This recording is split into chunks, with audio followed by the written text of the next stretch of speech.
what are the challenges that you're facing and that arises the need of having a learning management system in-house. So all those you can discuss with the client, and this will give you an idea of their use case and what exactly they are looking onto a platform, or what what support they are looking for from a platform, which will help them in automating few tasks or the complete training program. So this will help you in defining your or say designing your product demo for them. Now, so for any meeting, you can start with the PPT first. So you can discuss the Centum credentials. I'll not go in detail in explaining each of these. So because these are self-explanatory, and you have been doing this for past, as in you know what Centum is and how many years it has been into the R&D space and all those. Now coming on to the comprehensive suites of offerings. So these are the broad features of the platform which are available. So when I say available, so the client can opt for these, and this need not to be the complete vanilla product. So there are few customizations which are required in achieving all these offerings which I'm showing you. So you can first start with the difference between a learning management system and a learning experience platform. So a learning management system is wherein you can manage your training. So learning management and system. So learning is all your training needs. Managing is like how you can schedule it, how you can assign it to the users, how you can see various reports of it. And system is using application. So it's LMS. Now the LXP is more advanced version of learning management system, wherein it will create a learning experience for a user, and how this experience can be created. So the first experience the user will see is he can access various modes of trainings through the same platform. So when I say various modes, the first mode is self-paced learning, which is there in the LMS also. The second mode is the classroom training. So typical classroom training, wherein the trainer is there and the learners are also there in the same room, physically present. Third mode is live virtual. So like we are connected today through virtual medium. So there's a third type of learning that user can go through. And fourth one is MOOC. So the abbreviation of MOOC is Massive Open Online Courses. So these are nothing but the content providers which are there in the market. So like we have LinkedIn Learning, we have Coursera, edX, Wado, Go, and there are multiple others MOOC providers available in the market. So we can integrate with them, and all these courses will be can be accessed through the learning platform itself. So once the integration is done, so in case the integration is done with LinkedIn, so all the LinkedIn courses I need to go to LinkedIn website and can access. From the platform itself, I can access the courses which are created by my own internal team. I can access the classroom trainings. I can also access the live virtual trainings, and also the courses which are there from the LinkedIn.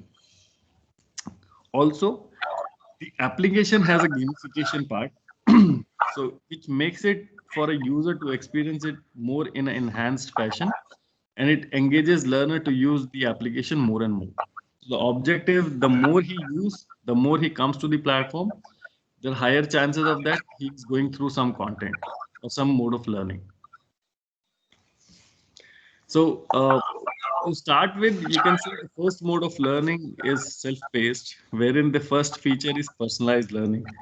So personalized learning means, uh, so there are L&D managers in the organization which used to push few mandatory courses to all the learners, saying process and policies, leave policies, your code of conduct and all those. So which are your mandatory courses which you need to complete. Now, apart from those courses, there are few other courses which they keep open for enrollment so that users can search by their interest and they can self-enroll and go through it. So personalized learning, it means that apart from the courses which are being pushed to them, basis their interest, their job profile, so they can search for other courses. And if available for self-enrollment, they can opt for these courses and they can go through the content. The next is AI-based recommendation engine. So when I say AI-based recommendation, it comes under the LX. But for the LMS, it is simple recommendation engine. So what's the difference between an AI based and simple one? So AI has a more complex algorithm. Yeah. Yeah. So Pratik, you're saying something. Okay. No worries. Yeah. So AI has a very complex algorithm which works on both looking at the user profile as well as the user learning history on the platform. So it matches both of these things with the course name, description, search keywords, associated tags of all the courses which are available. And when I say all the courses, it means all the integrated courses. So not only the courses which the organization has created, but also the MOOC platforms. So it matches the description and the complete catalog, complete tagging of those courses with the user profile and learning history. And basis that it recommends courses to the user. That since you have been, say, if the person is from sales and he is looking for, he has been going through content which is related to sales. So system will start suggesting more sales related courses to him. So it works in a similar fashion like we experience in YouTube, we experience in it like Stream or maybe Netflix. Then is the assessment authoring tool.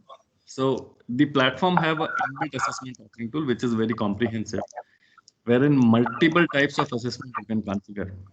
So when I say multiple types, so it's morely towards multiple choice question. It can be a single select or a multi-select also. So there can be more than one answers correct for a particular questionnaire. Also, multiple types of settings are available. So like first thing, what you can do is you can define the complexity level of the question. Second, you can also bucketize that question under a section.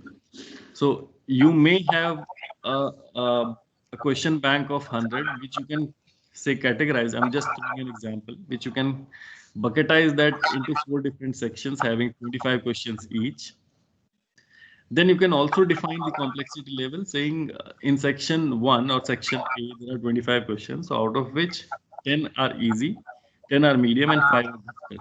So it's totally on the configuration part, how you want to configure those questionnaires. It can be different for different set of section that you are creating. And now the system will also give you an option to randomize these questions. Uh, the system will also give you the select subset of this question. So suppose I'll give you an example. So you have a question bank of 100 questions divided into 4 sections, and each section having 10 easy, 10 medium, and 5 difficult one. At any point of time, you want 20 random questions to be picked up from the question bank.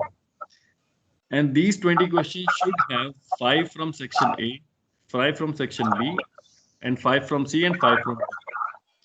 And the questions the system is picking from any section should be comprising of saying 2 easy, 2 medium, and 1 difficult one.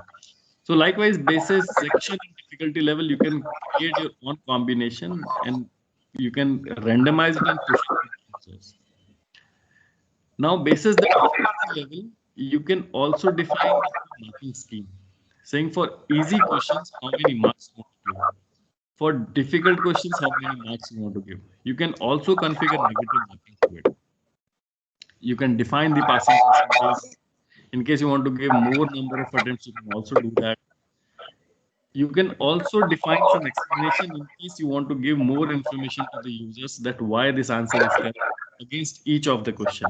So once user completes all the questionnaire and he submits it, then he can review those questions and see the explanation. And other settings are also available, like you want to reveal the answers or you want users to mandatorily pass, then only the module to be treated as complete. So all those functionalities are available. So we'll see all those functionality once I'll be taking you to the live platform. The next is profile-based learning path. So profile-based learning path, it gives the HR manager or the L&D manager the flexibility wherein he can automate few things basis the user profile. So when I say automate few things, it's automation of allocation of courses to the users. So suppose two people have joined the organization on the very same day in a same location. One have joined in sales department, the other has joined in finance department. So every organization, what they used to do, uh, looking at the number of joinings happened maybe in a week or in a month, they have a new hire induction program for combined all these people.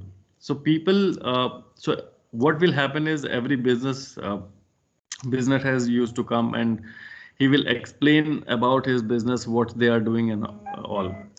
So any person say who has joined in the finance department, the sales policy might not be relevant to him.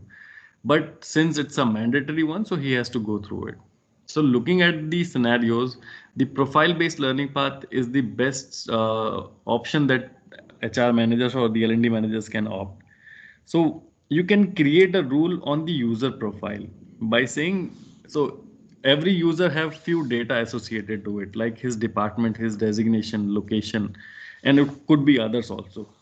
So basis on the user profile, you can define that if the person's joining location is say Delhi and his joining department is finance, then set of 5 courses or 10 courses to be automatically allocated to him as and when his account get created on the platform. So all your automated role-based, profile-based induction journey or say induction modules or mandatory modules get assigned to the users automatically. So for the HR manager, it's a one-time activity and rest the system will take care of the allocation of courses going forward. You can also create a combination saying, say if the role change has happened. So people got promoted from senior executive to deputy manager. And say for deputy manager, since he will be handling the team for the very first time, you want him to mandatorily go through a training which is first time managers. So you can define that any person who is joining at M1 or M2 or M3 band should mandatorily go to this particular course. Then basis the user profile, as and when the change happens in the user profile, system will push that particular module to the user. So he can go through it. So all your new hire induction program or role change induction program can happen through the learning platform itself automatically. Now coming on to the second pillar or second mode of learning, which is live interactive classroom. So here we have an inbuilt tool, but since there are multiple tools available in the market, MS Teams, Google Hangout, Zoom, so we can also integrate with them. So the inbuilt tool is more towards more created towards keeping in mind the security factors of various organizations. So it might not be relevant for each and every organization, but yes, the organization which are more concerned toward the security, they want more engagement to happen. They want a whiteboard to be there. They want to host quizzes in between. They want to give some video content to be played by the user, or they want a SCORM package to be played by the user in between the session, then the inbuilt tool can be used. But the inbuilt tool is costly because having multiple other factors. So we have given the option to integrate with any of the live virtual tool which are available in the market. It can be Zoom, it can be MS Teams, or if it is other, so we can also look out for the possibilities or the feasibility of integrating with them. The next is gamification. So on the platform, we have defined 24 events on which you can allocate few points. So suppose a person completes a self-paced module, then he should be given 10 points. So these points are configurable from the admin panel. So at any point of time, you can change the points. You can change it from the inception of the learning platform, or you can change it for going forward events. So these events are fixed, but yes, you can change the points at any point of time. Now these points, they will get accumulated against each of the user and they will form a leaderboard, which is our next feature. So each and every user, they have access to this leaderboard, both on the mobile app as well as on the web. They can see who are the top 3 position holders in the organization. He can see his rank, how many points he have got. And say if I am from sales and the leaderboard that I saw on the platform is for the complete organization. So I want to check where I am standing in my sales department. So I can apply a filter on my department or by location or by any other user field which is configured against me, against my profile. So I can apply a filter there and I can see the filtered leaderboard. So if I would have applied a filter on my department as sales. So I can see the sales leaderboard, and then my ranking will get changed. So my points will remain the same, but yes, the ranking will get changed to show me that where I am standing in the sales department. The platform also have push notifications for the mobile app. So push notifications are the notifications which you receive when your mobile application is in a killed state or in minimized state. And there are in-app notification which are available once you open the app. So both the notifications are available, and push notifications are very much similar to other notifications of LinkedIn, Facebook, WhatsApp. So once you click on it, you will be directly taken up to the instance or to the event for which the notification has been triggered. We also have email notifications. So these email notifications can be configured. When I say configured, so it means you can change the text, you can change the body, you can change the images. You can also turn off and turn on these notifications in case you want them to flow to the user. Now coming on to the third pillar or third mode of learning, which is classroom training. So in classroom training, what you can explain to the client is, so there are few factors which are non-productive in a classroom training for a trainer, or say few tasks. So when you show these tasks to the client, you can say like creating classroom trainings is a non-productive work for HR manager, or taking nominations from different stakeholders or from the learner itself. It's a tedious task and also very non-productive because it consumes a lot of bandwidth of your time. Now for the trainer is like once the training gets started, so he has to allocate or he has to give the hard copies of the assessment which he want to take as a pre-assessment. All the training material. So you've got all the books printed, so he will be distributing that. Once the training is over, he will be taking feedback from the user. He will be marking the attendance. He will be, in case any post assessment to be taken. So he'll also be doing that. Now, once everything is done, he will be compiling all those data in a digital form, and then he will be sharing with the stakeholders or to the HO team. So on the platform, we have tried minimizing these works of which are non-productive work both for HR manager and trainer. So on the platform, you can simply click saying, I want to create a nomination based classroom training. You can define this nomination based is applicable for all the learners, or say I want to select only for people who are from department, sales, finance, and say operations. So likewise, you can create your own combination basis the user profile. And as and when you push, all the learners, they will get a notification that a nomination based classroom training got pushed to you. So they can see they can nominate themselves, and people who are the people managers, so they can nominate their team members also. We can also create, or say we can also define a nomination workflow saying if if the approval is needed for any confirmed participant to be there, so we can take the confirmation from his reporting manager and can take the confirmation from his second line manager. And once both the confirm, then only the person will be treated as confirmed participant. So approval, when the approval mechanism to be configured, we can also do that.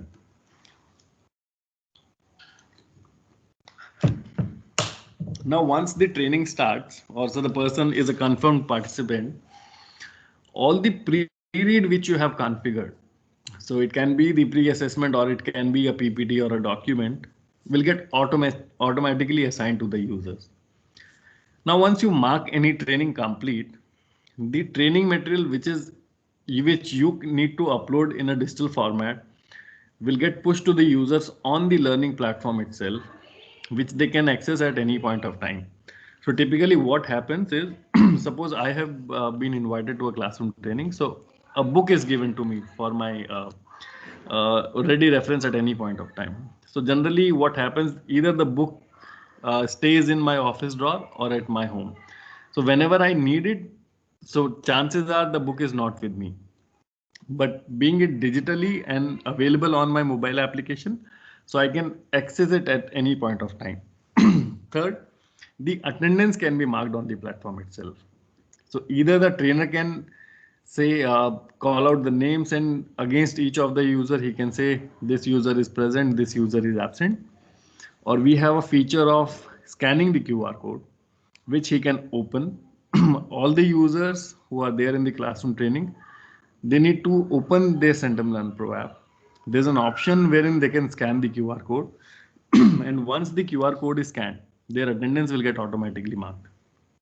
Once the attendance is marked, all the post read and post assessment will get pushed to all the present learners. And these reports are available on the platform on real time. So if say the classroom training is happening in Chennai, so the person who is sitting at HO, he can access the reports at any point of time and can see what's the status of this particular classroom training. Now, once everything is done, the feedback will get automatically pushed to the users. So they can record their feedback and submit the response. And now once everything is done, then the certification can also happen. The certificate will be available for the learner to download and to share it through other mediums. So you can download the application again from the platform itself. The next feature is micro learning. So we have a inbuilt content authoring tool, which you can use to author the content, to create the content in the form of flashcards. So these flashcards can be in the combination of text, images, videos, and audios. So when I say audio, it means you can upload the audio file. You can also record your audio live at the time of configuration of this particular course. Or you can convert text to speech.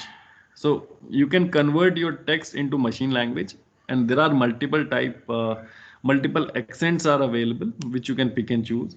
So for a client, this could be a plus factor, because for a very simple content, or say the content wherein the interactivity is less, they can save a lot of cost by creating by their own. So they don't need expertise, they don't need their content team, or they don't need vendors to get it created. The next is MOOC integration. As I mentioned, so we can integrate with MOOC providers. So we can integrate with LinkedIn, Coursera, edX, Wado, Govan, and recently we got integrated with Cornell, eCornell.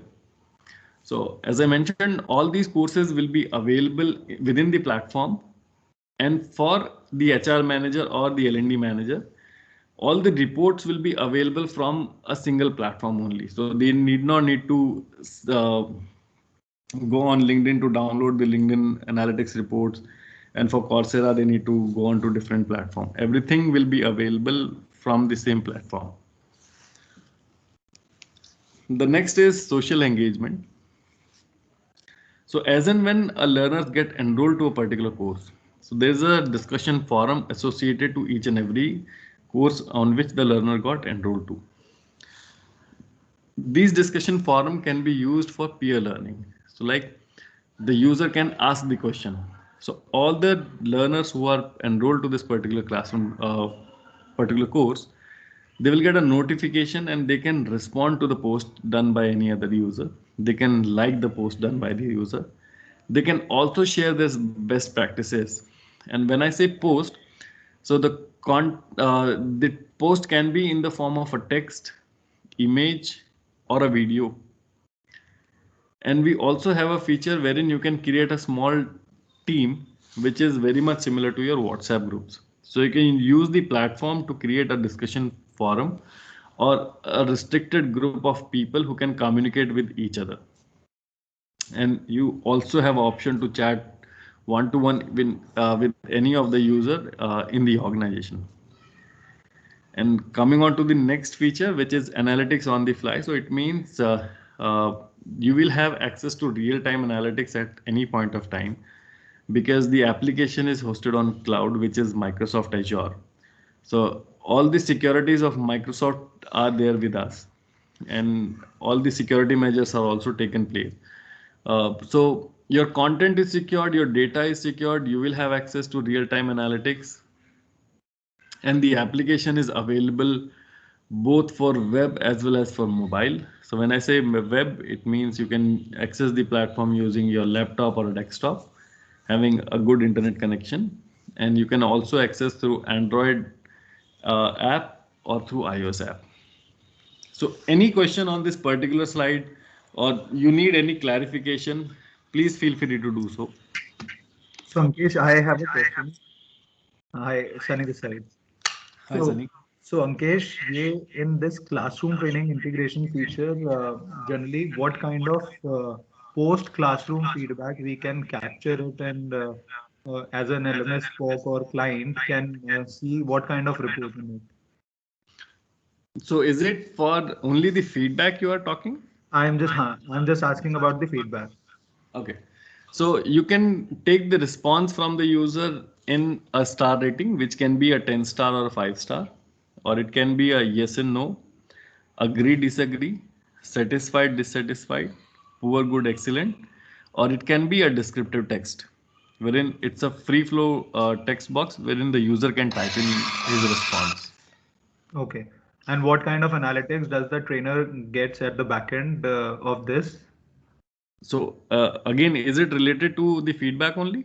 हाँ मतलब overall training feedback, content feedback, trainer feedback, if I have to be captured and shared it with client, so trainer does that. Trainer could be client side also, or maybe from Centum. So now how do we share that? Or is it like client can only log in from their access and they can see the report of that classroom training in terms of overall feedback of the training, how did it went? What was the feedback of the trainer and the content? Yes. So whatever questions that you will be configuring against the feedback. Mhm. So these questions either can be downloaded in the Excel form and can be shared with the client, or in case the client have the login credentials, they can directly go and log in and they can see on which question what the trainer is rated or what the content is rated. And they can also. Is it shown in a summary way, or is it like individual participant wise? I get to see the rating of the training or trainer or content.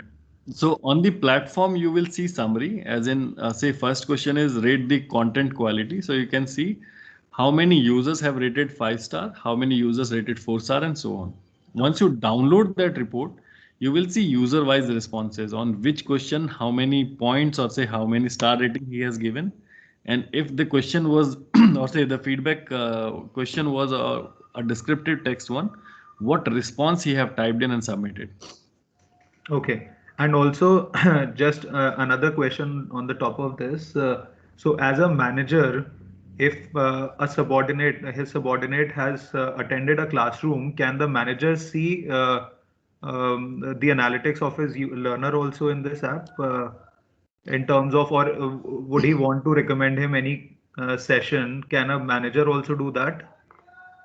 Yes, the manager can nominate him for any type of training. So it can be a self-paced, a live virtual, or Hmm. could be MOOC, or can be classroom also. Looking at the analytics part, so what the reporting manager can see is the completion against each of the courses assigned to his reportee. So he can see that Okay. he has nominated him, say, for sales training, sales classroom training, and can see if he was present or absent. So he will not be able to see the response that he have given in the feedback form, or he will No, not be able that's to not. see that he was. But overall assessment, like whether I need to go for a retraining or not. So what was my pre-score and post-score? Can a manager see? Not on the classroom training, but yes, on the self-paced, he can see if there's any assessment which is configured, he can see what's the average score that I have gained in particular assessment. Okay. So But suppose, classroom training also pre and post assessment happens digitally only. Then I think that can also be captured because if it is an online assessment, then this can be captured. Or uh, is it mean to say you mean to say that the assessment happened through pen and paper, which is why it is not available? no, so you can configure the assessment. So both pre and post are free flow text, as in free flow containers. So it need Okay. not need to be you need to do the assessment. You can also push a reading material, which can be a PPT, or it can be a video, or it can be a SCOM package. So Okay. since all the different types of content have different analytics, so intentionally we have not kept it under the My People analytics of a reporting manager to see the score of the assessment only. Because there could be other factors also, there could be other content which are configured. But Okay. yes, for a self-paced training, so like you have a PPT and then an assessment, yes, the reporting manager can see how much the person has scored. Got it. Got it. Sure. Thank you. Any other question from anyone? Pankaj, because I joined late, could you please just in a minute explain about personalized learning? Yeah, so personalized learning, it means that there are few courses which the L&D manager or the HR manager have mandatorily pushed to the users. So which could be the organization mandatory courses. Mm-hmm. Now, if anyone say you are from sales department and uh, you want to go more courses which are towards sales, like trends in selling or how to handle customers or how to communicate with the customers. So you can search the courses by the name or in case you have a keyword or simply it can be a free flow text. So all the courses which the HR manager have kept open for enrollment will be visible to you. Basis your interest, you can pick and choose and create your own learning path. Okay, sure. And what kind of surveys could we take on the platform? The survey you means the feedback? Yes, live feedback and survey. Okay. So on the platform, you can configure a star rating, which can be a 5-star or a 10-star rating. It can be yes and no, agree, disagree, satisfied, dissatisfied, poor, good, excellent, and can be a descriptive one.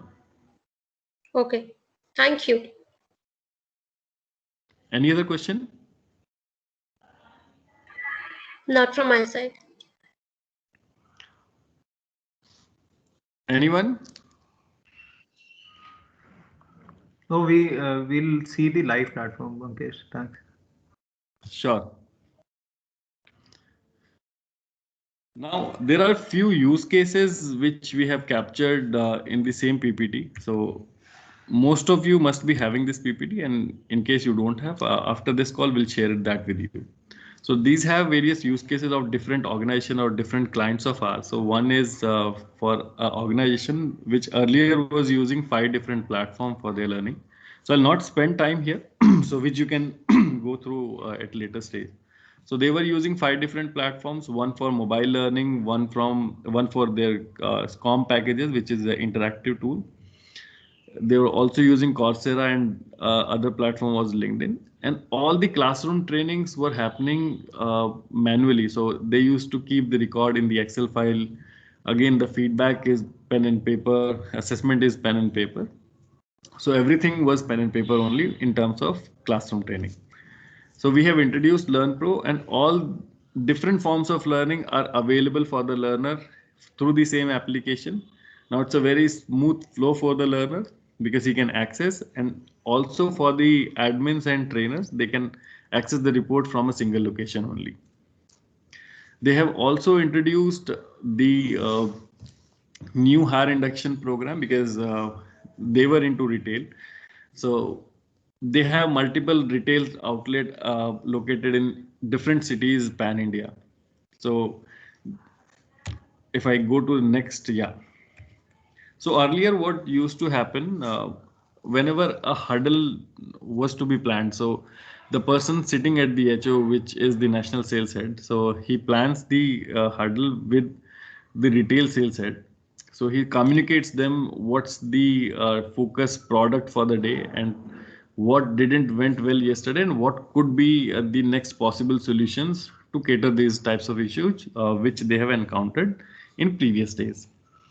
And then the retail heads, sales head will do with zonal ones, zonals will do with the store managers, and the store managers will do with their store team members. So during this process, and these huddles were totally on the phone based, on a con call based. So the person who is sitting at the HO, so he was not having the clarity as in how many people have attended it. Has it happened with all the store team members or not? The things which he have communicated are the things which got communicated exactly the same way that he have communicated to the end of the chain. So all those issues were there. So we have introduced Centum Learn Pro. So using the flashcard feature, they used to create morning huddles, and every day they used to push it to all 10,000 employees of the vertical pan India. From 9 a.m. to 10 a.m., the huddle is of 10 minutes only. So basis the availability and time, they go on LearnPro app and they access it. By 12 o'clock, the HO head will have the visibility of city wise or the dealership wise or zone wise that how many people have attended it, because this sales huddle also have an assessment, so he can see how people are responding to it and what are the key challenges that they are facing or the areas in which they are flunking or they need more training. And basis those, the training program is created and multiple DKTs and training content pushed to the users. We also got a feature in the platform developed, like if the person got failed in the assessment, so a remedial module will get automatically assigned to the users and the module in which he got failed will get automatically reset. So he can go through the remedial module and can come to the assessment to access it again or to attempt again. So there are multiple use cases available. I'll share this PPT with you all. So you can go through at any point of time you need a clarification or you need more detailing to it. Please feel free to call me up. We'll explain that to you.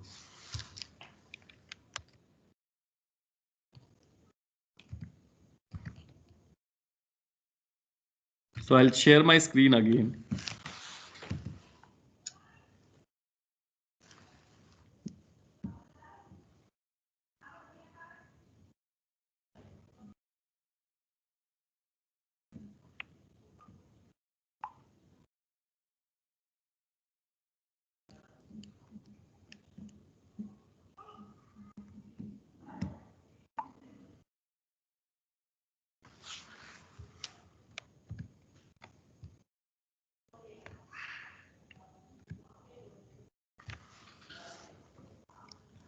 Can you see my phone screen?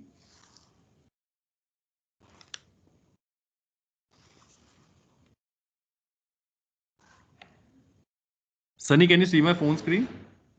Yes, yes. Yeah. Yes, we can. So once you have taken the client through the PPT, so you can also show the mobile application. So to showcase the mobile application, you have two options. Either you can install a mobile mirroring app, both on your mobile phone and on the laptop, like I have done it by the name of A Power Mirror. So which you can take the help of IT team to get it installed. The second option is from the mobile itself, you can join the session. Like, so in case it's a Zoom session from the mobile, you can download Zoom and can project your mobile screen. Similarly, for MS Teams, you can join it through your mobile phone and then can project your mobile screen. I hope everyone has a Learn Pro credentials with them. In case no, please drop an email to Abhishek. He will get one created for you and he'll share the credentials with you. Now, on the mobile app, the first placeholder or the you can say first tile is the banner. So these banners are configurable from the admin panel. So the person who is handling the admin panel can configure and can create n number of banners, different banners. So the number is fixed to 5. So you can create 5 banners at any point of time. And in case you want to add more, you need to delete, or you can say you need to replace anyone. Now these banners can be used to showcase any information to the users, like if there is one mandatory course which which users need to complete by X date, say 31st Jan, so that you can showcase. You can showcase your organization information or the update which you want to give it to all the users. You can also do that. You can also restrict these banners basis the user profile. So suppose you have created a banner only for the finance department. So at the time of configuration of this banner, you can say this banner should only be visible to the people who are from finance. And that banner will not be visible to the others. These banners also have a click behavior. So when I say click behavior, is somebody click on this banner, he can be directly taken up to a particular module, or he can be taken up to a particular skill, or he can be taken up to a particular buzz post. So when I say buzz, it's the social learning or the discussion forum which we have discussed at the time of showing you the PPT. Now coming on to the next placeholder, it's the learning dashboard of a learner, where he will see his own learning analytics related to the learning which he have done on this particular app. So you can see how many hours of learning he has done. So when I say hours of learning, is the amount of time that he has spent on consuming any content or a module. He can see his leaderboard rank, how many courses he got enrolled to, and how many courses are role based. So role based are those courses which the HR manager has pushed mandatorily. Interest based are those which he have self enrolled. You can see the total number of modules. So I'll explain the difference between a course and a module once I'll take you to the live platform on the web. And then he can see how many modules he got missed, because every module have a due date associated to it. And once the due date is over, so the module is treated as missed module.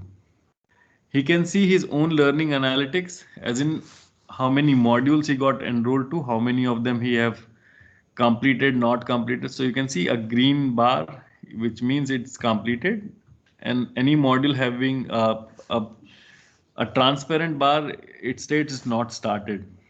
And the module which are in progress will be shown with half bar, or the basis the percentage of completion he have done against that particular module. He can see his people analytics again. So like I mentioned, he can see the analytics of his reportees, as in which user, how he is performing in the organization. So currently, it's a sample data only, don't refer to the data. So you can see Ankesh 20 is one of the reportees, which he have been enrolled to 20 courses having 65 modules, and altogether 9 assessments were also there. So you can see the completion. He can click on it. This user is deactivated, so that's why the content is not available. Otherwise, you will be able to see on which particular course how much time he has consumed, how much percentage of course he have completed, and if there is an assessment configured, what's the percentage of marks he have got against each of those. Ankesh, is there any other live participant also which you can show the analytics? Okay, just hold on. Let me make it live then.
I think there's some error in the data file. Shani, No I'll, problem. I'll, No I'll problem. show No this to problem. you. We can see I'll it. share a We can see video of it it. later. Yeah, I'll share a video of it so that you can see. Yeah, sure. Ankesh, this app, A Power Mirror is free, na? Yes, free. And it also works on iOS? Yes. Cool. Yeah. So the next placeholder is Journey. So Journey is nothing but a combination of courses which you can create on the platform. So these courses can be in the combination of say self-paced, classroom, live virtual or a MOOC. So you can create a learning path for a user and you can create different journeys for different set of people or different journeys for different set of objective. So you can configure those courses and these courses can be locked in a sequence or you can keep it open for the learner to consume in any sequence as he want. Next he will see is my modules. So, okay, I'll tell you the difference between a module and a course. So, course is the second structure in the hierarchy. So, when I say second structure, it means so there is one more structure above this, which is program, which is not visible to the learner, but yes, it is visible to the trainers as well as to the admins for categorization of these courses. So courses is the factor which have multiple modules to it. So like we have a book or say a book in English. So book have multiple chapters to it. So like similarly a courses will have multiple modules and under a module we have different set of activities. So activities are the places where the actual content resides onto the platform. And when I say activity, it's the type of content. Then you can see at the bottom is leaderboard. So please ignore this watermark which is of the power mirror. So from leaderboard you can see the top 3 position holders in the organization. What's their point? How much points they have got? This is your rank at the bottom. How many points you have got? What's your rank? And you can see the list. You can also apply a filter basis the profile of yours. If saying you want to apply a filter on departments, the filters will be available here. Since it's a demo platform, so we keep on doing changes basis the requirement of the demo which is to be done for the client. So that's why the filter got removed now. Ankesh, one question here. So Yeah. this leaderboard, is it the rankings is based on the gamification, the points which we were telling earlier that, you will get 20 points when you log in or you clear the assessment, or this is the rankings basis their scores and performance of the courses allotted to them? This is the gamification part. Gamification one. Yeah, Okay. which you rightly guessed. So the events on which the points got configured, so the user can see those events also from the rule book, saying on which. But the leaderboard with respect to the actual performance, like for instance, if I wanted to understand, if a manager wants to understand, and then this particular dealership, or in the branch, there are some 7-8 people. So what is their leader? So that is not there, right? Can we have that on the leadership board as well? The performance of the, courses or the modules they've gone through? So currently no, because this leaderboard is only related to the learning, not onto the performance which the learner have given on the field. So it can also be a sales data or it can also be a customer service data, but this is only related to a learning. This is only with Ankesh, respect I to the have a question. activities. So this is for the participation only. In terms of I have login, I am getting collating some points. Similarly, if I am viewing some course or completing some course, I am getting some points, but not on the performance of my program. Right. Right, Ankesh? So it's Correct. basically for the participation of the learning.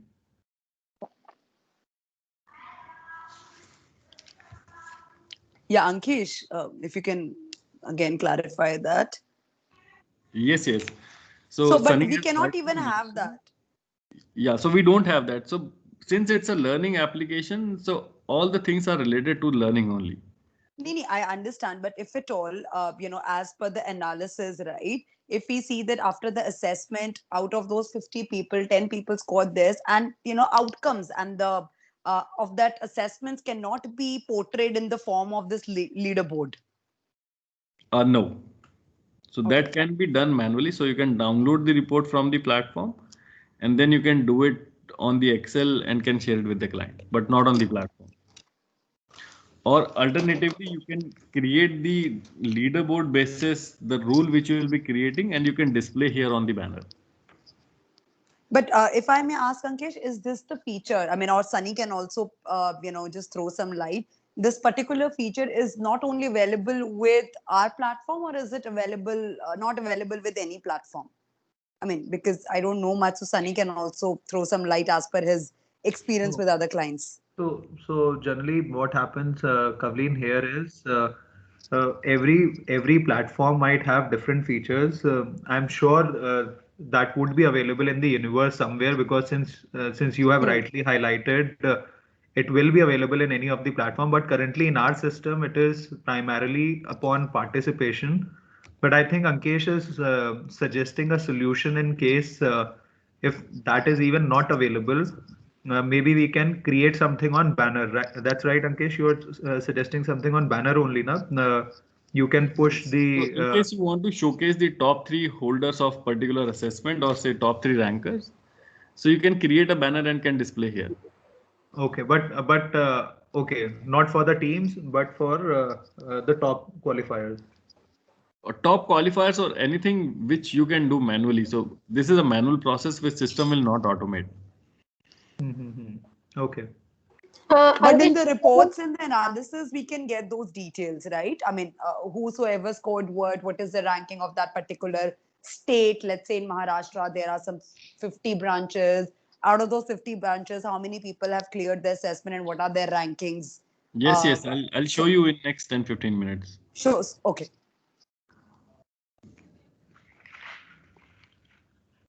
So I believe, Kavleen, this is the front end of the application. Once we'll go in the back end side, we'll see the analysis of it then. Hanji, Hanji. Sure. The next is Buzz. So like I mentioned, the discussion forum. So you can see the Buzz post done by different set of users on the courses which you are part of. You can create your own Buzz post. So at the time of creation, you can select on which particular course you want to make this post.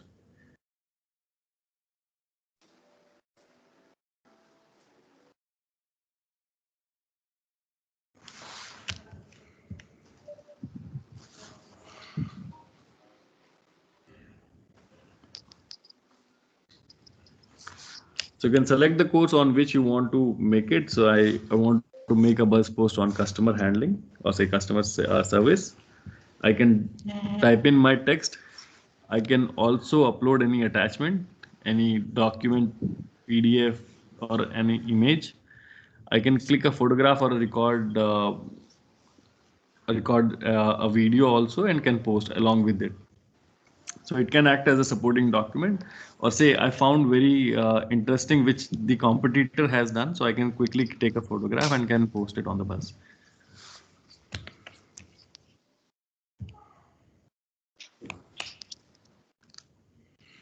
Then is the teams. So again, this is very much similar to WhatsApp groups. So you can create your own team. You can add set of users to it. Now, for the learners, they can see all the teams which are created in the organization. So I may request to join any team at any point of time. The admin of that particular team can accept, and then only I can see the communication which is happening within the group, and I can communicate with them. Otherwise, I'll not be able to. So similar to WhatsApp. So it's a one-stop solution. So no need of creating different WhatsApp groups or different communication tools for organization or learning related communications. And then we have the chat. So you can chat in the organization with any user one-to-one. So I can search by user name, department, location, email. So basis whatever search I'm doing, the system will show the search queries with the list of users which are available. So any question on the front end part, or say on the mobile application for the users?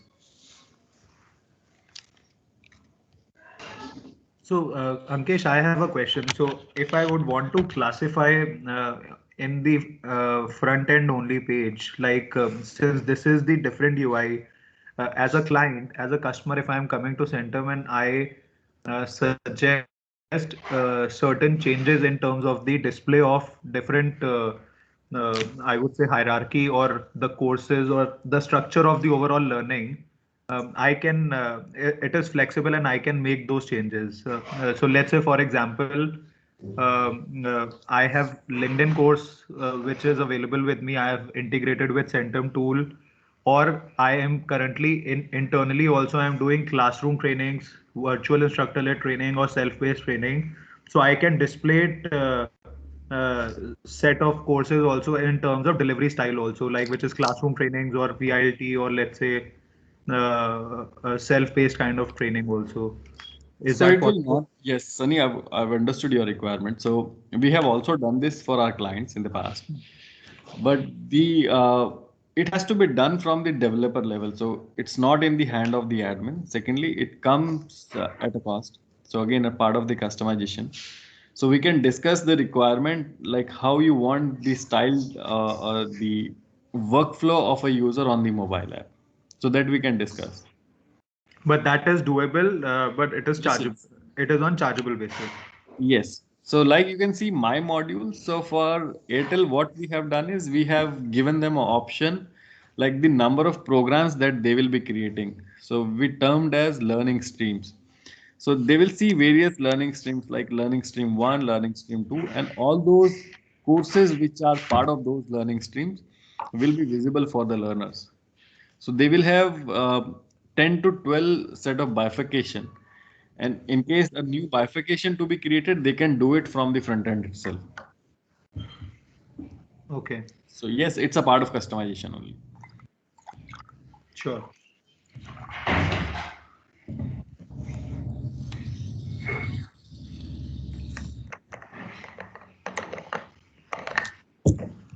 And even workflows are chargeable, charged separately also if we need to create workflows, different workflows. So when you say workflow, if you can please elaborate. In workflows, in your language, how do you define different workflows? So workflows are different learning journeys only. For example, I have my sales team, they would have a different learning journey, service team might have different. So I can create workflows around that also. That's what I mean by workflow. So learning journey is a separate concept which is available. So you can create learning journeys basis different job roles, or maybe a individual journey for an individual, which will be visible differently for a different learner. When I say workflow, it means you can automate few things from the platforms. Okay, Like as and when a person is joining, then an got it. email to to his reporting manager Hmm. saying the person have joined. Or Huh. say if the learner have completed one learning journey, then an email to go to his BU HR saying the person X has completed this journey, and then say after 15 days automatically assign next set of learning journey. So this automation is possible on the platform, but again it comes at a cost. Okay, and this can happen role wise, geography wise, department wise. Yes, yes. Okay.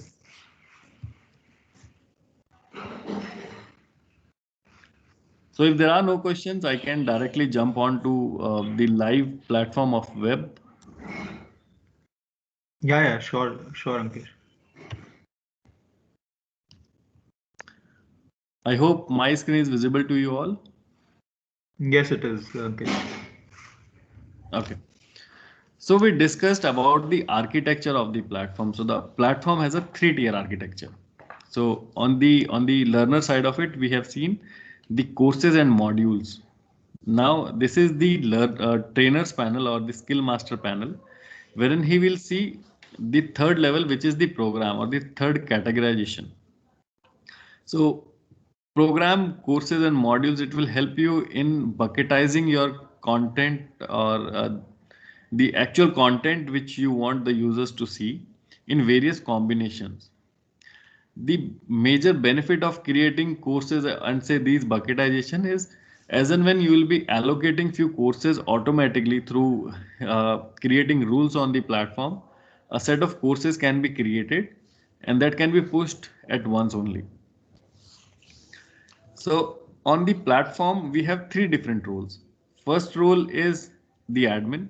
So admin is someone who have the rights to create, who have the rights to manage the platform in terms of creating users, managing users, changing their profile, making them active, inactive, to change the email notification. The admin also have rights to create those rules which are for automation. He can see the platform level analytics. He can see the live analytics of any live course which is happening. He can also jump into it. He can also see how many people have logged in onto the platform using various means. When I say means, it can be a desktop or a laptop. I'll show you all those. And the second role is the trainer or the skill master. So skill master is anyone who have rights to create content on the platform. He can also assign that content to the learners which are active.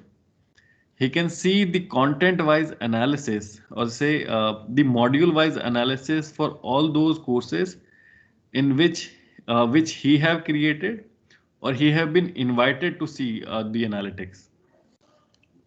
So since most of the programs are already created, so I'll not go in creating one. Let me quickly go to one of the program. Then I can see the number of courses which are created. If I go to any course, then I'll see the number of modules which are there.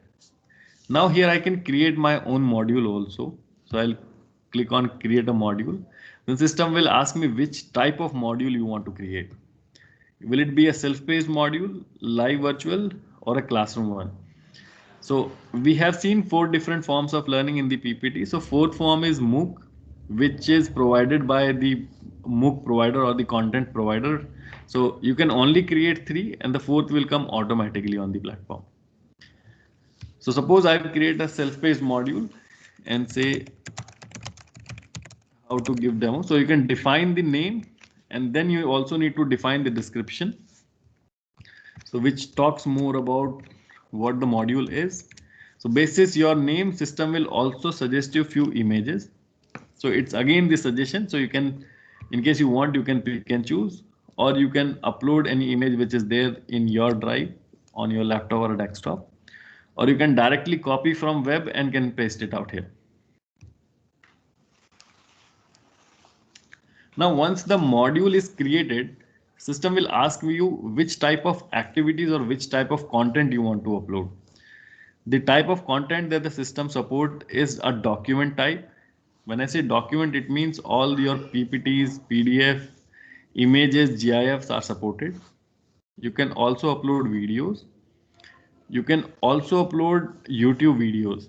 So when I say YouTube, so this is very beneficial because YouTube is a free site wherein everyone can upload their own content, but the downloading rights is not available. So there are multiple tools available in the market which allows you to download any YouTube video, but as a YouTube policy, the YouTube video should not be downloaded.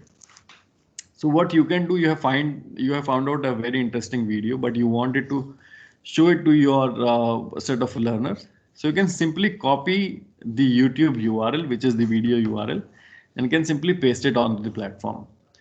Without downloading, without doing anything, the video will get embedded, and for the learner, the video will play within the application.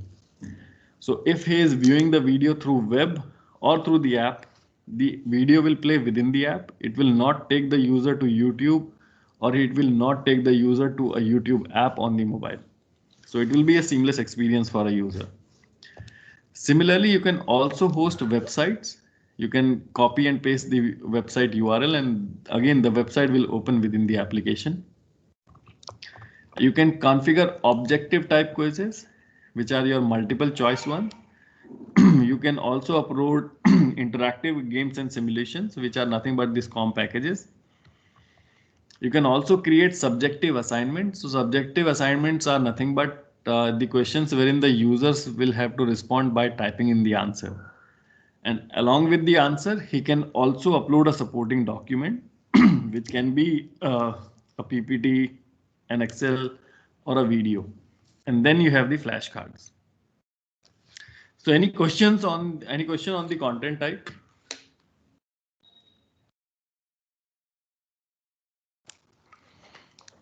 Then how do you do the nomination? So Ankesh, it is clear. So once the course is created, how do you nominate users also, if you can, or select users, select target group of users also? If you can just highlight that also, please. Yeah, sure.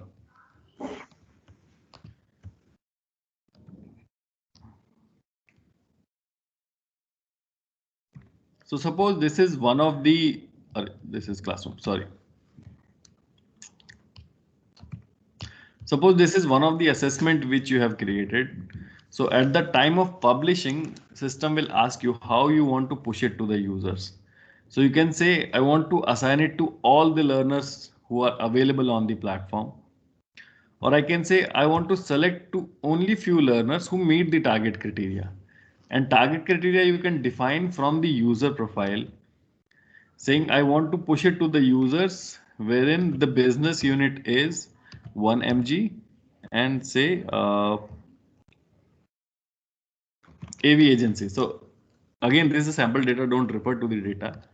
Also, I want people to get this course automatically if their project is Bajaj Auto, example.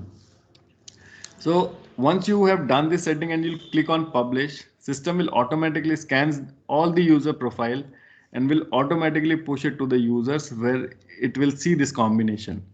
So either the BU is 1 mg or AV agency and the project is Bajaj Auto, system will automatically push this particular assessment to them.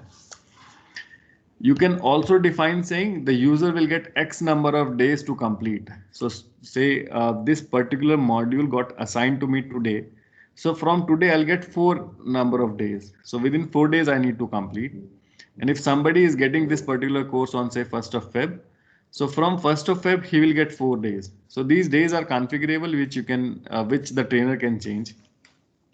Now you also want a fixed due date, saying irrespective of the enrollment date, there should be a due date which is fixed. Say the COC policy is getting expired on 31st of March, which has to be completed before 31st. So in that case, you can define the fixed due date.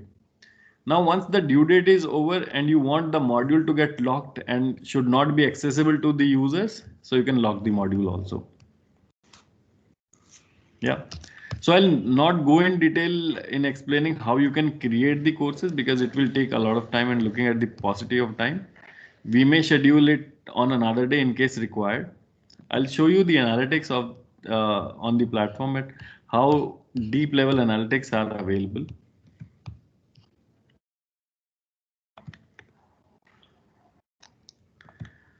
So this is one of the module which have an assessment. So the first level of analytics which is available on the platform is the completion report. So completion report will tell you the list of users to whom the course has been, the module has been allocated. So if you see, there are 117 learners to which the course was allocated. From this report, you can also see the date of enrollment. What was the type of enrollment? As in somebody have pushed it or they have self-enrolled. What was the due date? Has the user started? So what's the date and time? Has the user completed? So what's the date and time? And there are other fields which are captured in the user profile. So now from here, what I can do, I can apply a filter saying people who have not started. So from the platform itself, I can apply a filter and I can select few users or I can select all those users. And from the platform itself, I can send them a completion reminder email or I can send them an app notification for completing this particular module.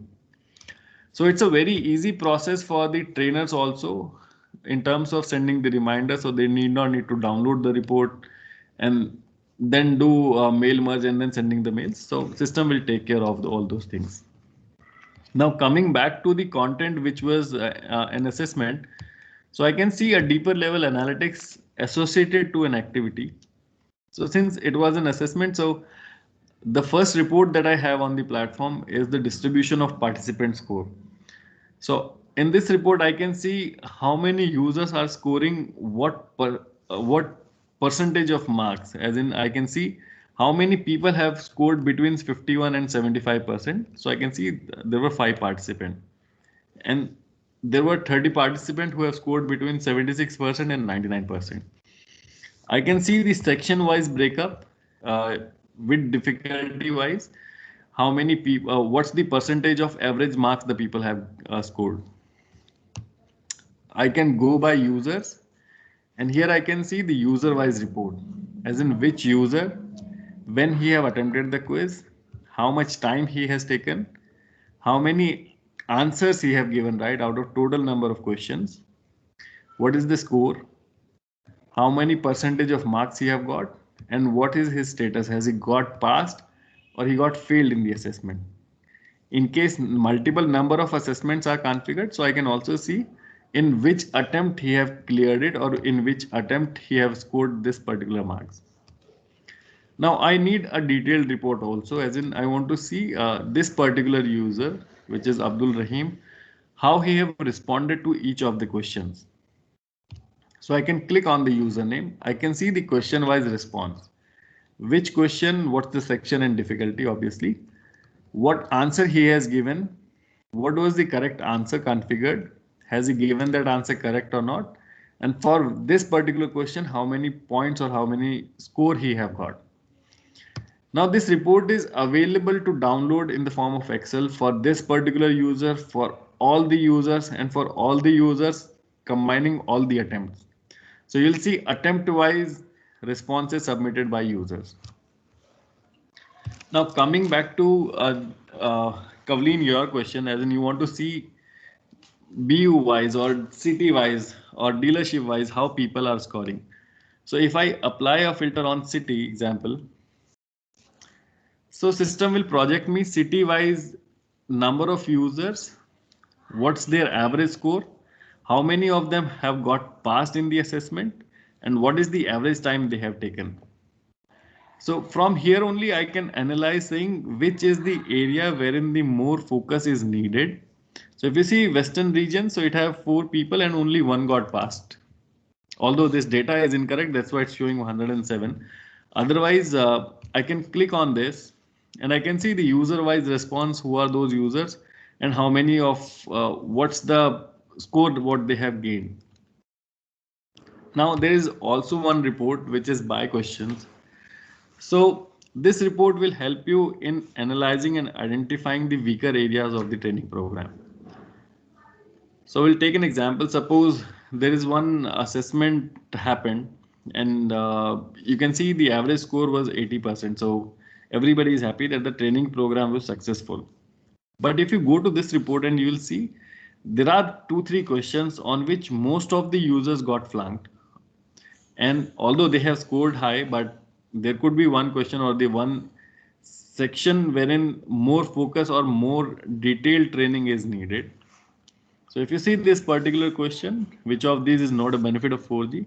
So only 40 out of 57 people were able to answer it correctly. So as a trainer, or say as the HR manager, I'll ask all my trainers to pay more focus on this particular topic in coming training programs. And for the existing ones, I can quickly create 2-3 flashcards around this and I'll push it to the users. So I need not be doing the complete training program, rather I'm focusing on the particular area.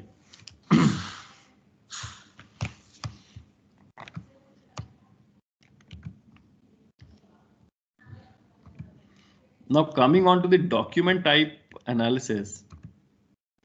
So on document, I can see the user wise time spent on a particular page, or say how many pages were there in the PPT or a document and how many of them he have viewed it. I can also see by pages on which page what is the average time spent by learners. So I have page numbers out here, and if you remember previous question, benefit of 4G. So these two slides are there, slide number 9 and slide number 10. So I can quickly go and see the analytics of how people are reacting or how people are spending time on these two particular slides.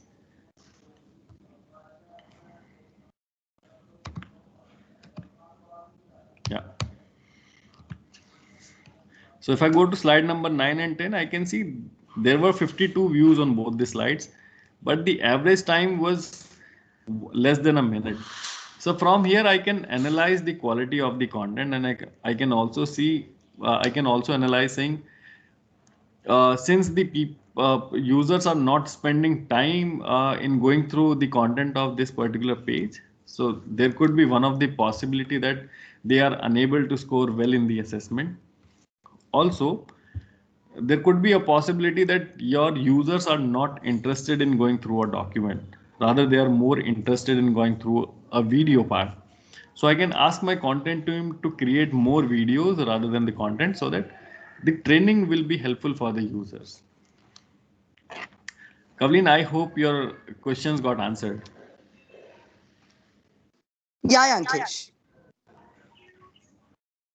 Yeah. So we'll directly jump on to the admin part of it. So any user can be admin. He can also be a trainer. And he can also be a learner. So I can switch my view to admin view. I can see the dashboard, which is how many people are logging in onto the platform.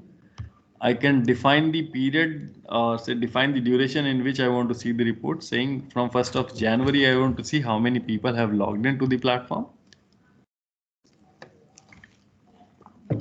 I can see the breakup as in how many percentage of the people are logging in through web, how many are logging in through app, and how many are there who are logging in using both the mediums. So I can click on more. Again, I can do it by department wise, designation wise, city wise, saying which department people are logging in the most. I can click on more again, and I can see a detailed report user wise, which user, how much time he has spent in this particular duration, how many times he have logged in through web, how many times he have logged in through app, and the other report, other details will be available. On the user part, he can search and modify existing users. So when I say modify, he can change the status from active to inactive or inactive to active. He can update the user profile. He can add any user manually, or in case the number of users are high, so he can do it through an Excel upload, and he can download the complete user dump of it. Now we have user fields in the learning platform like department designation. So platform has a flexibility wherein you can create your own field at any point of time and say you don't want BU to be called as BU. So you can at any point of time you can change it. You can change it from list to string, which will help you in filtering those reports. We have also, the admin can also change the leaderboard settings. So from here he can see on which event how many points to be given. He can also configure negative points to it. But yes, these events are fixed. You cannot add any event, but yes, you can change points at any point of time. Default course mapping will help you in automating your triggers in the program. So if I show you the existing one, so this event I have created for people having quality score as 10 and having sales score as 100. So these two set of modules to get assigned to them automatically. So if I go to any user,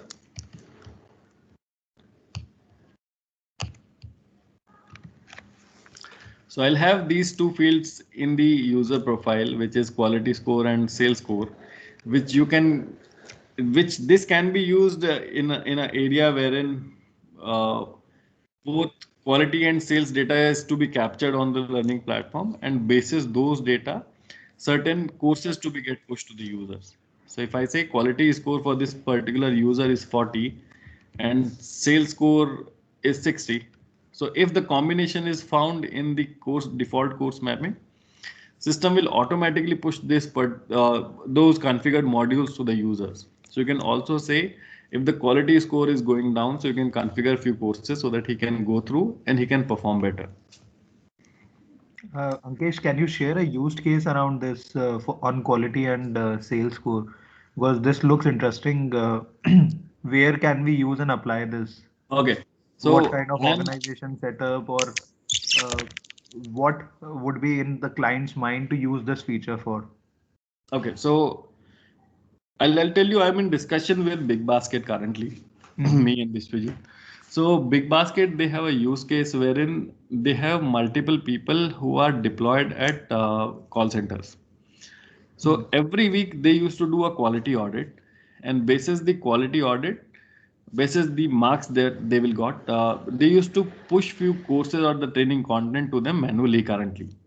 Mhm. So they want this complete process to be handled by the platform automatically, and they have a tool from which they do the quality audits. Similarly, they also handle sales as in upselling.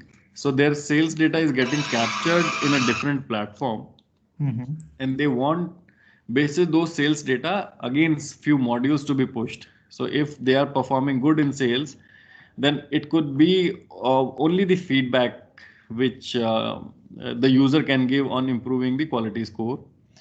And if the user is not performing well in sales, so it could be a few articles which he need to go through. No, no, that I understand. So I am saying I am coming from. So this sales percentage score, what does it mean? How do we arrive at? Because every organization would calculate their sales. So these are percentages which is given there. So how do we arrive at that? Like for example, now you are telling in case of Big Basket, the audit scores would be there in percentages, and depending on wherever the users are falling into, they'll be assigned automatically the course as per their score level, right?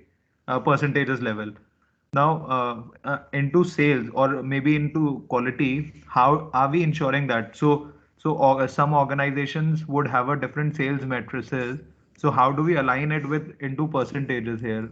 That's what I wanted to see Okay. how it can get used. So, Sunny, uh, there are different tools available which the organization can use to find out this quality score.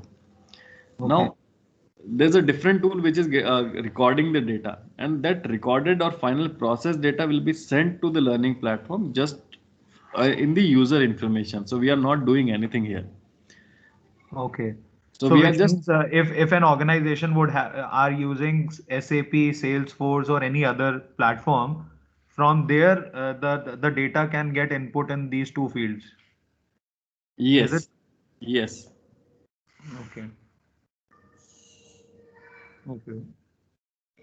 I'll be happy to learn more about this because I think this is where I think you remember we have been in discussion with multiple clients also. So I think in case we can explore more how we can work around this a used case around these two areas, I think we'll be happy to see a couple of use cases maybe later on in this. Sure, sure. So the admin also have a functionality to edit these email uh, communications or email notifications which are available. So he can make them active, inactive. He can change the text at any point of time.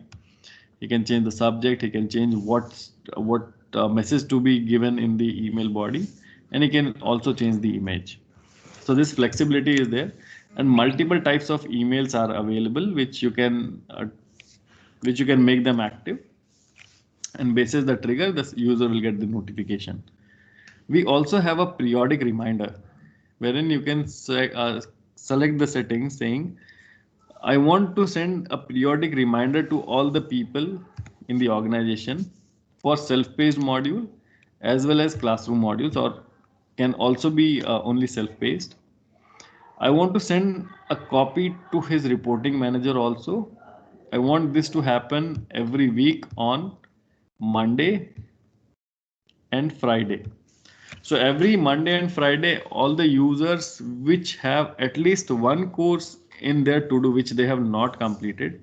So they will get a summary of those courses, which course, when it got assigned, how many days it's got overdue, and some description.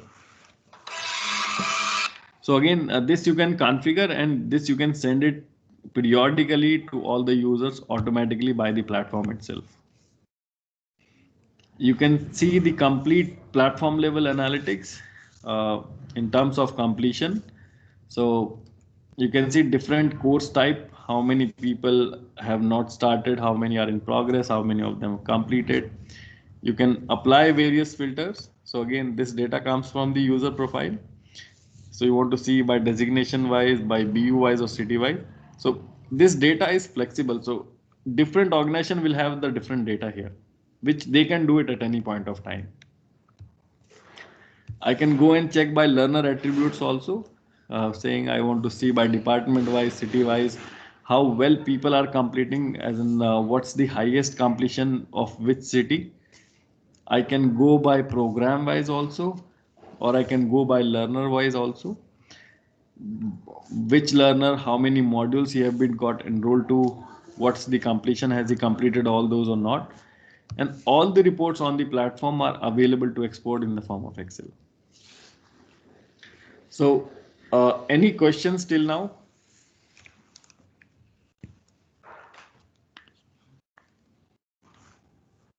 Anyone, please? Ankesh, we'll be receiving the demo credentials for this admin platform as well, right? We can go through. Yes, we can share, but request not to make changes to any of the setting, because multiple clients are using it, because we used to give it as a part of demo. Okay. So only to browse, not to make any changes, please. Okay. So Ankesh, as you are dealing with the platform day in and day out, so you just have a proper hang of it. But what is the flow of the proper demo? Because what happens, like sometimes when a client will ask something, and then we will hop in from this place to that place. But when is there any specific flow of the admin, side or user interface? And then whenever they ask any question, I've seen you guys jumping from one thing to another, and it's easy because you have a complete hang of it. So how do we handle situations like these? So either you can define the flow at starting of the meeting, saying you will be covering these points in this sequence, and you can take a suggestion from the client in case they want a different sequence to be followed.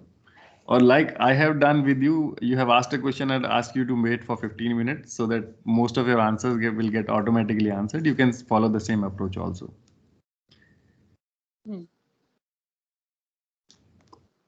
But yes, there is no specified or a standard way of giving the demo. It's totally depend on how you want to present or how that client want to see through it. So Kavleen, just to add what Ankesh is saying, so in my experience with Ankesh also, and a couple of LMS demo which we have given it to different clients. So generally we keep an hour discussion if we are only showcasing them platform, and if it is like we are showcasing them PPT also, wherein Ankesh has showcased the single slide of LXP Right. features along with demo, then we keep 90 it 1.5 minutes. hour discussion then. Correct. So ideally 1 hour for demo, and you're right, because it is difficult to showcase all the three levels to the customer also. So I think the right approach is depending on what is my client requirement. Are they new user or they are already using an LMS? Maybe if we get more clarity from our customer, what are some of their pain areas, maybe our focus can largely be on those areas, because LMS is such a vast field. You Correct, cannot right. cover anything and everything in 1 hour. So that is number one. Another area which I see is an opportunity is this admin piece and the learners, the mobile app which has been showcased by Ankesh. These are the two things which client are more interested in looking at. So maybe one approach which we have generally seen is we have showcased first 15 to 20 minutes the learners app, given them an overview how does this learning app looks like, and then we take them on the trainer piece, wherein we show them how to upload one or two courses, and then finally take them to the admin view wherein we show them some analytics. That's how generally we kept the flow of the presentation, but it entirely depends on some of the use cases or the challenge areas, pain area my customer would have. Sure.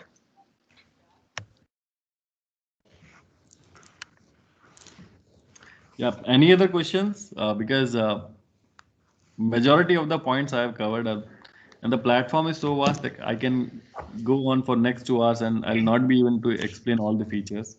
Absolutely, in case you absolutely. have a I think specific- Ankesh, next step for us, because I think it is so there is so much to consume to learn more about this platform. I think practically, if we see something and then we encounter anything on the platform, whether on the learner side or on the trainer side, if we are uploading any courses, then we get used to the platform also, and we can explain the scenarios and the features to our clients also much better.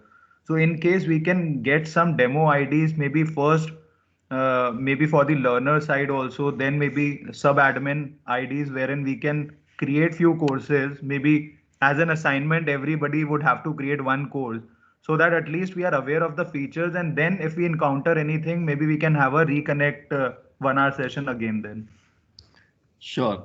And I'm sure most of you have already have the ID on LearnPro, but nevertheless, we'll share the again. And the learners app, most of us would have it. I don't know about the new people, but most of us have the learners view. But sub-admin and admin view, no, none of us would have. Idly, I think. Sure. So no worries. So we'll make the previous one as inactive and we'll create new IDs for you and we'll share.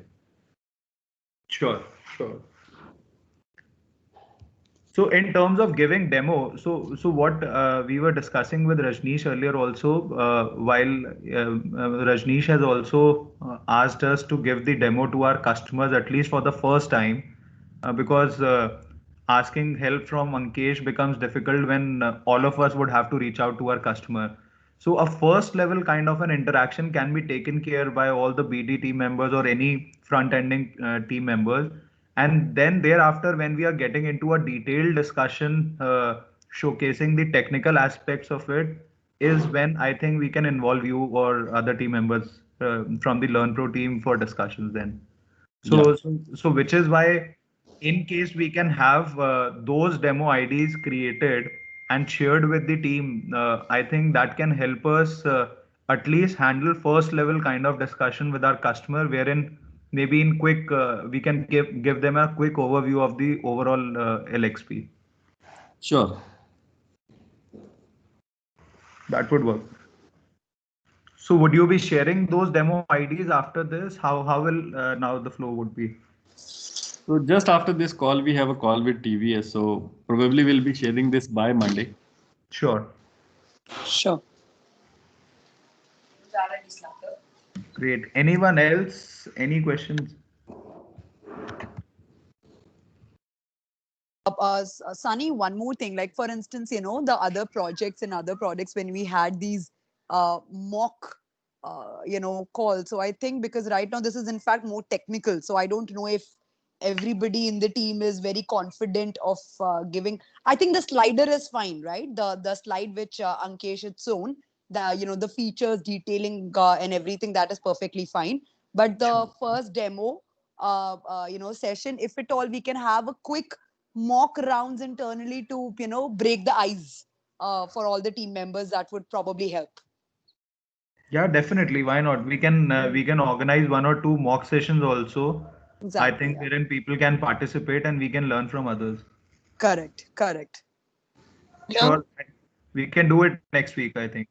Sure. Hello. Because just going directly to the client without having the complete knowledge and complete understanding and confidence, it should not be the case. So let's prepare, and then probably we can have a couple of mocks, and then we can have a couple of discussions with the client. I think it's the right way. So we can do some mock calls and then maybe we can approach the market. Yeah. Sure. So Hello. Frank, yeah, Frank shared one question as in kindly summarize the analytics available, which becomes very important in pitching for the BD team. So when you say analytics, so starting from the completion report, okay, for insurance and banks. Okay. So the analytics on the platform are available related to the learning. So the first analytics you will get is the completion, as in the user got pushed a few modules. So on which day the module got pushed, which day he has started, which day he have completed, and what is the current status. So these these fields which are start date and end date are flexible basis on the consumption done by the user on the platform. The second type of report that you will get is the detailed report, which is related to a type of content. So for a document type, you have a different report, which is in which slide, how many times the user have done use, or the what's the time that the user has spent on which particular slide, or what's the total time he has spent on the particular document which you have uploaded. For video, you will be able to see what's the time that he has spent on the video. There could be few sections in the video wherein he have used he have gone to the previous milestone, or he have dragged the video to the previous duration, and he have watched a specific duration of the video again. So you can see the number of views which the user have done on the video part. On the quiz part, you can see how many questions he have given right, how many questions he have not given right, what's the response that he have given, what's the percentage he have scored, and in how many attempts he have done that. Yeah. Hope this is answered, Frank.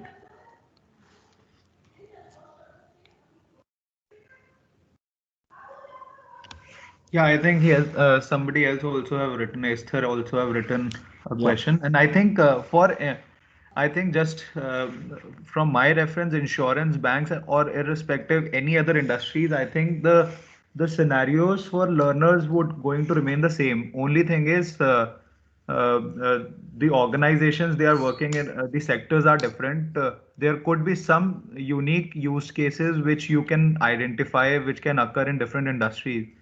But from my experience, I think the learner-wise, the LXP is used basically to drive learning engagement within the organization. So from the analytics point of view, even for an insurance company or a bank also, they would want to see what is the participation level across pan India for their bank employees or for their insurance employees also. So it doesn't even really matter which sector. I think most of the aspects can be covered irrespective whether it is an insurance or a banking sector, or for that matter, even it is a telecom organization. So I think Ankesh, the used case which you have shared, you can share with Frank the PPT which you have suggested. There are a couple of used cases also which people can refer to, and still if there are any queries that can be addressed. Sure.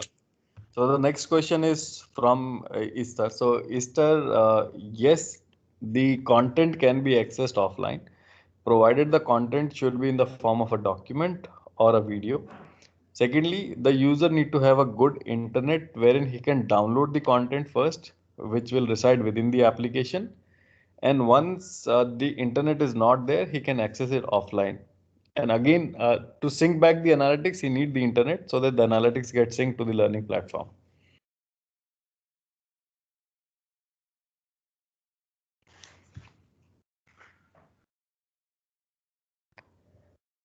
Any other question?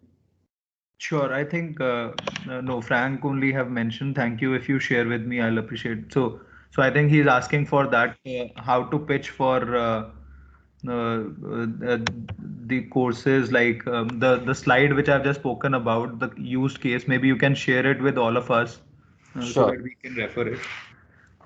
Secondly, Ankesh, whenever we are pitching the LXP, what are some of the key differentiators in the market we should tell to our customers our tool have, which makes it very, very unique? So although there are 15, 16 features which are there already on the slide, but which are some of the key pointers we can use as a selling proposition when we go out in the market? So like profile-based learning journey is there, or similarly leaderboard or gamification is available in the app. So what are some of the key USPs we can talk about, and we can really boast about our product when we talk to any customer? Okay. So firstly, you can discuss about AI-based recommendation engine, which is very likely to have in the LMS currently. So there are only few organizations which have AI-based recommendation engine. Next, you can say the integrated learning part, as in we can integrate with multiple MOOC providers. So all the courses will be available at a single location. You can also use uh, the communication forums that we have for Buzz, for Teams, and for chat for uh, for peer learning. You can also pitch in My People Analytics, wherein the reporting manager will able to see his reportees' progress. The leaderboard, obviously, the gamification part.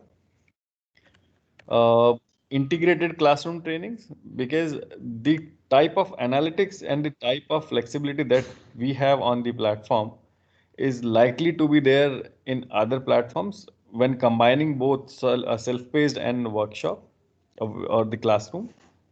And obviously, the auto certification is one of the USP which you can do, because the auto certification will work on both classroom as well as self-paced.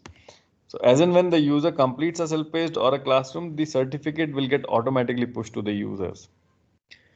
The content authoring tool, the flashcard tool, which is inbuilt, is also the one of the USP. We also have subjective assignments.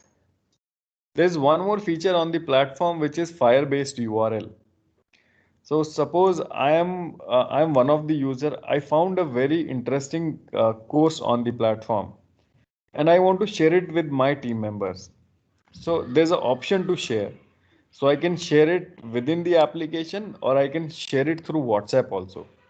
So the users will get a link. They will click on the link, and then they need to type in the ID and password of theirs.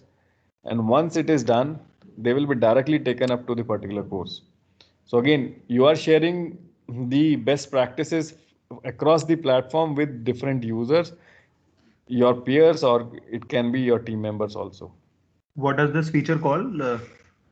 It's sharing the modules with others. So we call it as fire-based URL-based sharing. So you may call it as sharing modules with others.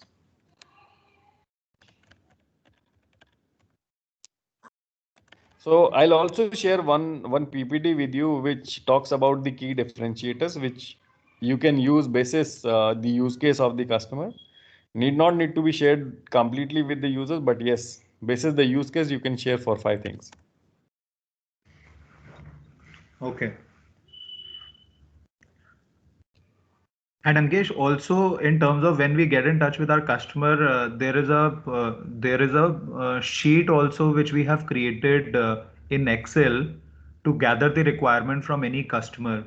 So I would appreciate in case you can share that also. I think whenever we get in touch with any of our customer, I think during probing, all of those aspects have to be captured to be able to draft a proposal or take our communication further with clients.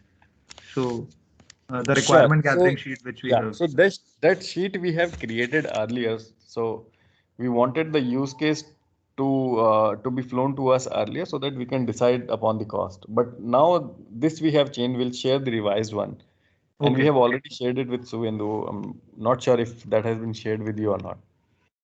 So we'll discuss That's what I'm internally saying. and I we'll was check. talking about the larger group, like the people who are present here in the Yeah. forum. So So I'll probably check that is for internally internal if reference. that What is I to be got to shared know from directly with Tushar. you, or it has to be routed through Suvendu. So I'll check it internally and then I'll let you know. Sure. Ankesh, Disha this side. Hi, Disha.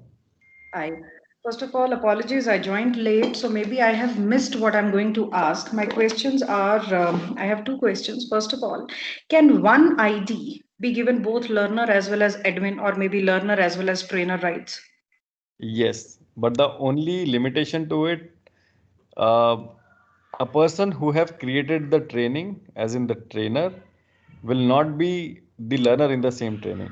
So a person cannot be a learner and a trainer for the same training program. Understood. Well understood. Now I have a complexity attached to the same question. So, for example, in case of, say, Kenya or KCB, where we have this platform currently running, we have staff and their managers both in the platform.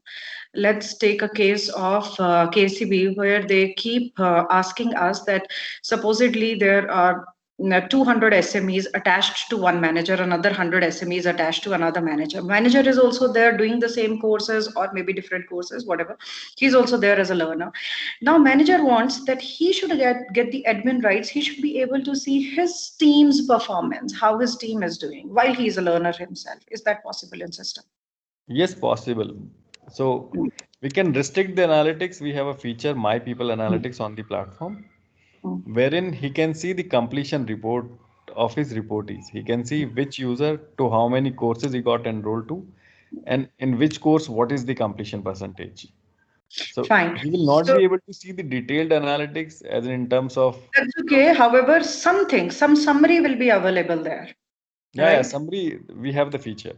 So Okay. I'll Esther, Eric, this is for both of you. Recently, I have seen a mail where we have said no to Uganda, saying this can't be done. So now, please understand from Ankesh, maybe in a separate call, how we can do it, so that all my managers, whether Airtel managers, any other project managers, should have view to their hierarchy's performance. Yeah. So complete Airtel, especially let's test with Airtel first. Within this month, I would want to see complete hierarchy is lined up under the manager, and manager is able to see the analytics. Okay, Ankesh, that brings me to my last question. We have been talking about AI a lot. I understand AI is one of the features and a very lucrative, very important feature. That was the first feature when Sunny asked you what should be the USBs that you pointed towards. This was the first feature. Now help me understand AI. I have never as learner experienced AI, coming back to me or showing me certain courses that these are the courses we are recommending. Or is it only for the learners, for the companies, where companies have taken off the shelf contents as well, and system already has like a repository of a lot of content? Or can it be done for a client like Airtel or KCB where we have a limited contents given?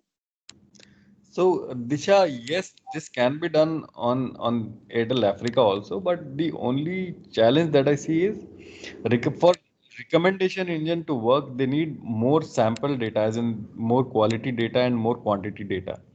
So You mean with more quantity yeah, data, you mean more courses allocated to yes. users, So which more means again, courses going to back be to the same thing, available, it more has to have courses to more be of available. off-the-shelf content. Yeah. So more courses to be available for users to enroll. So there could be a possibility that a learner have only 10 courses enrolled so far, but yes, there are 100 courses or 50 courses which are At the back available end for system for the company. Okay, yes. so this means this AI, when we go and talk to, this is for our BDs, Frank or Jeremy or Jeffries. Okay, so when we go to our clients and we boast about AI, and when we know that we are giving them a customized content, maybe 5-10 contents only, then it is not going to make sense to talk about AI, because then AI engine is not going to be supportive. With 10 courses only or 20 courses in a system, what is my AI going to do? Am I right? So AI Right. is only useful, or I should only be talking about AI when I'm talking about hundreds of thousands of content wherever I am pitching my off the line as well. So Our off you shelf can only, courses. my suggestion to you, you only use AI word for the clients who are planning to opt the MOOC courses, like courses MOOC from LinkedIn, courses, off the shelf Coursera. content. Yes. Who are going to take like hundreds of contents from us, or thousands of contents. Correct. Either from us or from a different library, but yes, But the through the course system. number should be high. Yeah, but through the system. Yes. For the system to have that repository to offer. Okay. But Fine. Ankesh, Ankesh, my counter question here is, doesn't our system, when we use artifacts feature, then also system recommended course comes through AI, or how do it? Because in the universal search bar, if I search for any course or an article which is coming from Harvard, so is that the feature which has been coming through AI based recommendation engine, or how is it displayed when we see artifacts? So, Sunny, that is universal search, a different feature. wherein you are searching for a keyword and the courses or the articles which are associated or the keyword is found on those articles will get populated. Recommendation engine, it will automatically scans your courses which you have consumed as of now. So there could be 15 courses which you got enrolled to, and it will also check your user profile as into which And department. similar you courses are. recommendation would be given. Yes, and based on those, it will also scan the courses which are available. It will scan the name, it will scan the description, it will scan the keywords which are tagged, and then the best combination will be shown to you. So which means even in the universal search bar, I have looked for a few courses which was not available at the moment. And whenever my company integrate any MOOC service provider, then basis that my earlier searches can system recommend me those courses if that is being provided by MOOC provider. So the search will only showcase the courses which are integrated. It will not show you the courses which are not there on the platform. Yeah, absolutely. Which are there in the universe of MOOC if it is applicable for all employees. Yeah, so in case the MOOC is integrated, so it will show all the courses of MOOC. So it's not like that the LinkedIn is not integrated, but you can still see the LinkedIn courses. Courses which are integrated will be visible. No, but is it like all courses or recommended courses would be also? So recommended courses, it's a different section altogether. Okay, fine. Ankesh, I had one more question to ask. So this auto-generated mail that comes to me weekly basis, showing me a summary of users, their completion, who was on the top, etc., etc. That mail at the bottom shows the name of some other company. It says this mail is coming to you because you are a customer of so and so company. That's not Centum Learning. Now Can I'm you send me worried. that email? I'll do that.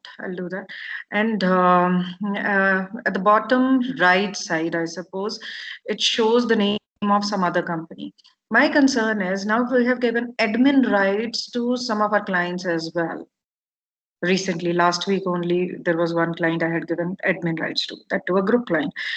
Now, if they are also receiving those emails, because if that mail is meant for admin and if it is going to him also, then that's not the right picture we are giving, or the maybe the right picture, but that's not what we want to show them or we want to tell them. Sorry. So if this is the case, please do share that email with me on urgent basis. I'll get it changed. Yeah, I'll do that. So Sunny, this is to answer your question, as in, so anything which I'm searching, I will need to type in the search keyword, and then only the suggest matching courses will appear. But on the recommendation part, there's a section here which is basically recommending me courses without typing any search keyword. So basis my so this is AI feature, recommended courses. Yes, this is AI. Okay. Got it. If the company would have taken Coursera license or multiple licenses, all of that will be visible. Yes. So if you see, internal courses are also getting suggested. So since LinkedIn itself has 7,000, more than 7,500 courses, and since it's a Airtel instance, so they also have Coursera, which is again 3,500 courses. They have some 1,000 courses which they have created internally. So 11, 12,000 courses. In that case, only the recommendation engine work. Correct. And what is learning streams below which is there? So these are nothing but the programs. Okay. This is quite a detailed one. I'm sure this would have the AI recommendation engine, universal search bar. All feature which we are looking for would have it. Yes. Sure.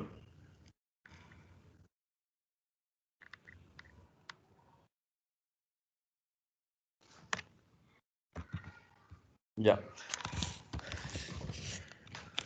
All right. Sure. So we'll share the demo credentials with you. We also share the PPT which I presented along with the key differentiators of the learning platform. And please allow us time till Monday because I have another call which has already got started at 4. Sure. Okay. Thank I'll you, also sir. share this recording with you so that you can refer to this at any point of time at later stage. And thank you for joining everyone today. Thank you. Thanks a lot, Ankesh. Thanks everyone. Thanks. Thank you.